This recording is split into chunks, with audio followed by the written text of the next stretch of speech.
అనిపించిందా? ఇది అన్న అంటే డామినేషన్ ఉంటుందా? కొంచెం ఉంటది కదా! యాక్చువల్లీ తమ్ముళ్ళు చేస్తారు డామినేషన్ ఇంట్లో. అమ్మ నాన్న ఎప్పుడు తమ్ముళ్ళకి సపోర్ట్ చేస్తారు. అరే చిన్నోడు రా, వాడిని కొట్టకు రా, వాడు ఇట్లా చేయకరా, పెద్దోడికే పడుతుంటాయి ఎప్పుడు. వచ్చి మీకు అలానే పడ్డా? 100% నాకు అట్లనే అయింది నా లైఫ్లో. నేను భాగ్యశ్రీ. థర్డ్ క్లాస్కే నన్ను పెద్దోడిని చేసేసింది. విజయ్ గారు, అంటే ఇందాక అంటే చాలా మంది మీకు ఒక మంచి హిట్ రావాలని చాలా మంది కోరుకుంటున్నారు, మీరు కూడా అదే ఆశిస్తున్నారు. అయితే గతంలో మీరు చేసినటువంటి సినిమాలు జయాపజయాలు పక్కన పెడితే చాలా మంది మీ యాక్టింగ్ కావచ్చు, మీ సినిమాల్ని, మీ పర్ఫార్మెన్స్ ఎవరు నిందించలే. కాకపోతే ఆ సినిమా డైరెక్టర్ను, ఆ సినిమా ఫలితాన్ని చూసి చాలామంది డైరెక్టర్ని నిందించిన సందర్భాలు కూడా ఉన్నాయి. ఈ సినిమాలో పూర్తిగా మీరు ఒక డైరెక్టర్ గౌతమ్ కింగ్డమ్ అనేది పక్కాగా చెప్తున్నారు.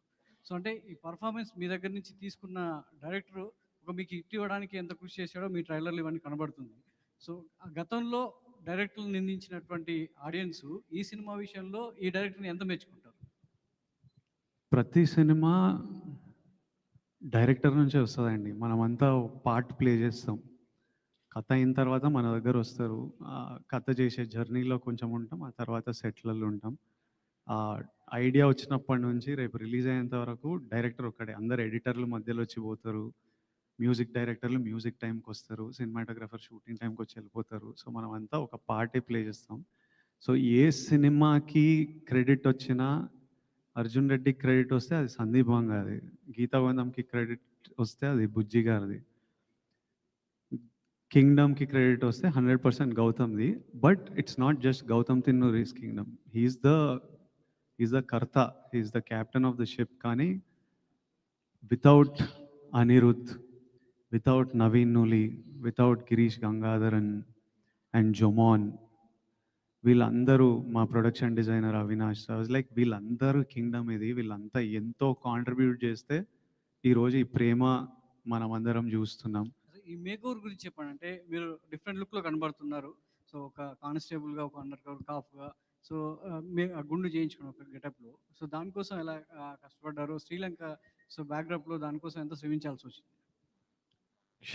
శ్రమ ఏం లేదు, ఎంజాయ్ చేసినాం సినిమా. కథ విన్నప్పుడు నాకెందుకో జుట్టు లేపేయాలనిపించింది ఈ రోల్కి. I think that was the state of mind I was in.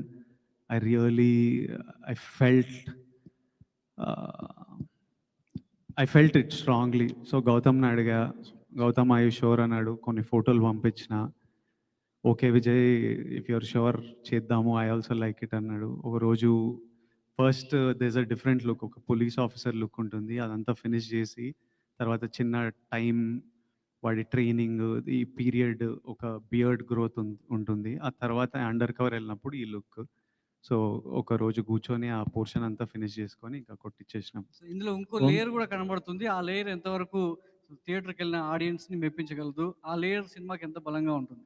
ప్రతి లేయర్ ఈ సినిమాలో చాలా important.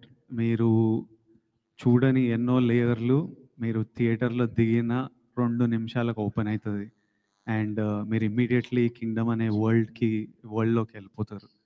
And I have strong faith you will enjoy this experience of kingdom. Vamsi గారు, మొదట విజయ్తో సినిమా అనుకున్నప్పుడు, ఈ కథ అనుకున్నప్పుడు ఇంత భారీ బడ్జెట్ చిత్రం అవుతుంది, విజయ్ కెరీర్లో బిగ్గెస్ట్ సినిమా అవుతుందని మీరు అనుకున్నారా? ఇది ఎలా మీరు ఒక ప్రొడ్యూసర్గా ప్రిపేర్ అయ్యారు ఈ సినిమాకి? బడ్జెట్ సినిమానే కథ అప్పుడే తెలుసు కానీ ఇప్పుడు ఈ ల్యాండ్ అయ్యేటప్పుడు ఇంత ల్యాండ్ అవుతుందని ఆ రోజు ఎక్స్పెక్ట్ చేయాలి నేను, గౌతమ్ కూడా. చేస్తున్న కొద్దీ ఆమెను చెప్పాను కదా మీకు, ఇందా కూడా సెట్స్ వేయలేదు, న్యాచురల్ లొకేషన్లో చేసాం, శ్రీలంకలో కానీ ఎక్కడికి వెళ్ళి చేసినా. సో అంతా కొంచెం టైం పట్టింది, షూటింగ్ డేస్ ఎక్కువ పట్టినాయి అని. సో అనుకోకుండా ఒక 20% జంప్ వచ్చింది అనుకున్న దానికంటే. కానీ అవుట్పుట్ చూసిన తర్వాత మీరు కూడా అంటారు ఆమె all this effort is worth it అని. అంత గ్రాండ్గా అవన్నీ ఉంటాయి. సో కొన్ని తప్పవు కదండి, మనం అనుకుని ప్లాన్ చేసింది దిగిన ఏది లైఫ్లో అవ్వదు కదా, అలానే ఇది అని. సో ఇంత ఎఫర్ట్స్ పెట్టిన సినిమా ట్రైలరు కొంచెం ముందే రిలీజ్ చేసి ఉంటే బెటర్ అయ్యేదేమోనని ఇప్పుడు వస్తున్న రెస్పాన్స్ని బట్టి, డిస్ట్రిబ్యూటర్స్ కానీ ఆడియన్స్ కానీ మీకు వచ్చే ఉంటుంది ఫీడ్బ్యాక్ ట్రైలర్ రిలీజ్ అయినాక. అంటే ఆడియన్స్ నుంచి విజయ్ గారి ఫ్యాన్స్ అంతా తిడుతూనే ఉంటారు ట్విట్టర్లో ఏంటి కంటెంట్ అని. విజయ్ గారు కూడా చాలాసార్లు అడిగారు ట్రైలర్ డిలే అయిపోతుంది అని.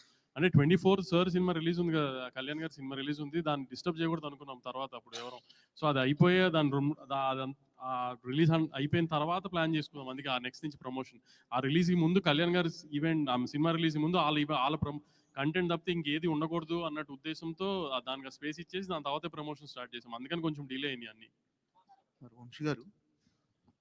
వంశీ గారు సార్, మొదట్లో గౌతమ్ తిన్ననూరు గారి కాంబినేషన్లో రామ్ చరణ్ గారి కాంబినేషన్లో సినిమా అనుకున్నారు. ఇది ఆ కథేనా లేకపోతే ఇది వేరే కథే సార్ గౌతమ్ గారు? వంశీ గారు హాయ్. సార్ వంశీ గారు హాయ్. విజయ్ గారు సార్, ఇప్పటి వరకు మీరు బిగ్గెస్ట్ సక్సెస్ చూశారు, బిగ్గెస్ట్ ఫెయిల్యూస్ చూశారు. ఎత్తుకోట అర్జున్ రెడ్డి లాంటి ఒక బ్లాక్ బస్టర్ సినిమాని ఎత్తుకున్నారు. సో దాని తర్వాత కొన్ని ఫెయిల్యూస్ చూశారు. అంటే ఈ సినిమా విషయంలో అంటే ప్రతి సినిమా ఖచ్చితంగా సక్సెస్ కావాలని మనం ఖచ్చితంగా మీరు సినిమా చేస్తారు, సక్సెస్ కావాలని చేస్తారు. కానీ ప్రతి సినిమా విషయంలో ఇది ఎరగొడుతుంది, బాగుంటుందని చుట్టుపక్కల వాళ్ళు చెప్పడం కామనే డెఫినెట్గా. ఈ సినిమా విషయంలో లేదు, ఇది ఖచ్చితంగా కొడుతున్నాం అనిపించిన ఎమోషన్ ఏంటి? మీరు ఎక్కడ కనెక్ట్ అయ్యారు అసలు ఈ సినిమాకి? సినిమా అంటే ఇప్పుడు ఈ రిలీజ్ ముందు అంటుండ్రా ఆర్ జనరలీ సినిమాకి ఎప్పుడు కనెక్ట్ అయ్యా అని అంటుండ్రా? ఖచ్చితంగా ఎప్పుడు సక్సెస్, ఖచ్చితంగా ఈ సినిమా సక్సెస్ అవుతుందని మనకు రేపటి వరకు తెలియదు, ఆర్ ఈరోజు రాత్రి వరకు తెలియదు. ఖచ్చితంగా ఈ సినిమా రెస్పెక్ట్ పొందుతుందని షూట్ చేసిన ప్రతిరోజు అనిపించింది. సినిమా అయిపోయిన తర్వాత అనిపించింది, ఈ సినిమా రఫ్ ఎడిట్ చూసినప్పుడు అనిపించింది, ప్రతి టీంతో మాట్లాడినప్పుడు అనిపించింది. ఇంకా ఇప్పుడు నేను చెప్పినట్టు మిగిలింది ఏడుకొండల వెంకన్న స్వామి చూసుకోవాలి. 10:30కి ఈరోజు రాత్రి యూఎస్లో